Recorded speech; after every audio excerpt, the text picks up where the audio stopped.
Hello everyone, అందరూ బాగున్నారా? నేను బాగున్నానండి. ఇదైతే పెళ్లి రోజు సింగరకొండలో పెళ్ళి అని చెప్పాకండి. అక్కడికైతే వచ్చేసాము. ఇంటి దగ్గర నుంచి బయలుదేరి ఆ గుళ్ళో మా ఒక్క పెళ్ళి కాదండి, వేరే ఇద్దరు పెళ్ళిళ్ళు కూడా జరుగుతున్నాయి.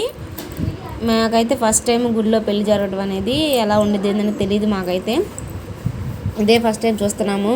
మా ఇళ్ళలో ఎవరి గుళ్ళో జరగలేదు. మా అక్క అయితే ఏం చేయాలి, అక్కడ కూర్చొని హాయ్ అని చెప్తుంది. అక్కడ ముందు రిజిస్ట్రేషన్ చేయించుకున్నాం కదా, అక్కడ ముందు అమ్మాయి అబ్బాయి సైన్ చేయాలంట. సైన్ చేసిన తర్వాతే పంతులు గారు తీసుకెళ్ళి పెళ్లి చేస్తామని చెప్పారు. మా అన్నయ్య మా వదిన అయితే వెళ్ళారని సైన్ చేయడానికి రిజిస్ట్రేషన్ దగ్గరికి. అమ్మాయి తరపు ఇద్దరు, అబ్బాయి తరపు ఇద్దరు వెళ్ళి సరిపోతుంది. అమ్మా నాన్న ఇటు అమ్మా నాన్న చేస్తారు.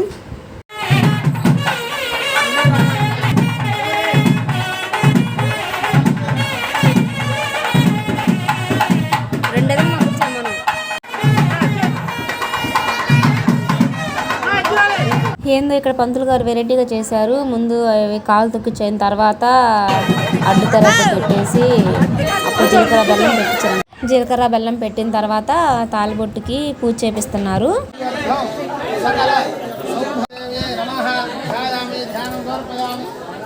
ఇక్కడైతే మా వదిన ముందుగానే ఏడ్ చేసిందండి. ఎవరికైనా టెన్షన్గానే ఉండేది ఆడపిల్లని తర్వాత. కాకపోతే మా వదిన కొంచెం ముందుగానే ఎమోషనల్ అయింది, చాలా బాగా ఎమోషనల్ అయింది. ఇప్పుడు అసలు ఘట్టానికి అయితే వచ్చేసామండి, తాళి కట్టేసరి.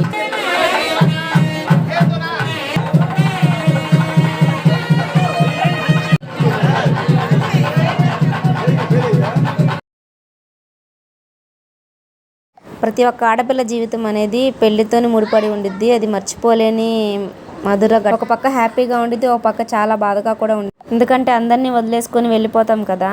చాలా ఎమోషనల్ పెళ్ళి అనేది ప్రతి ఒక్క ఆడపిల్ల లైఫ్లో. మీరు కూడా మా అన్నయ్య వదిని దీవించండి, వాళ్ళు హ్యాపీగా ఉండాలి లైఫ్ లాంగ్ అని. తరంరాలు అయితే మా వదిన చక్కగా పోసింది. మా అన్నయ్య కన్నా స్లోగా వేయమంటే మా అన్నయ్య ఫాస్ట్గా వేసేస్తున్నాడు. తరంరాలు అయిపోయినాయి. చమ్కీస్తో అయితే తరంరాలుగా పోపిస్తున్నారండి పంతులు గారు. చాలా త్వరగా పెళ్లి చేశాడు పంతులు.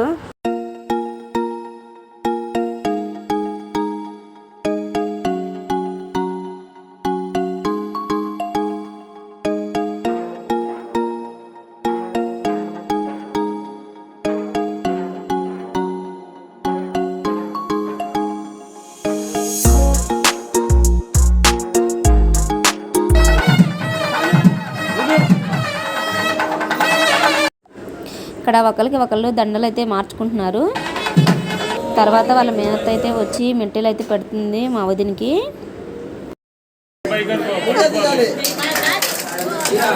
రింగు మా అన్నయ్య 2 సార్లు తీసాడు, మా వదిన పాపం ఒకసారి తీసింది. అమ్మాయికి వీలవ్వదు కదా అవి.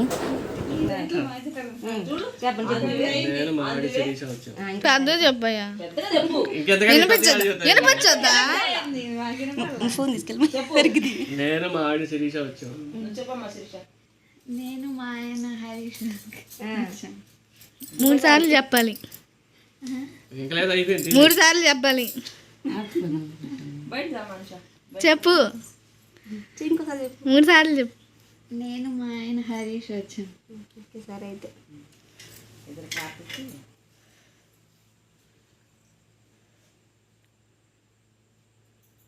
నోట్లో పెట్టేటట్టు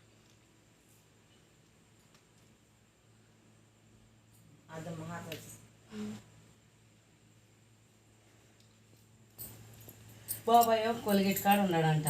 చేసా ఒక 500 పెట్టామో నేను వచ్చినాక ఇచ్చుకుంటానన్నా. ఇంట్లోకి వచ్చాక వదినతో దీపం పెట్టిద్దామని దేవుడి దగ్గర మొత్తం శుభ్రం చేస్తున్నానండి. ఈ వీడియో మీకు నచ్చిందని అనుకుంటున్నాను. మరిన్ని వీడియోస్ కోసం నా ఛానల్ సబ్స్క్రైబ్ చేసుకోండి. నమస్తే అండి, బాయ్.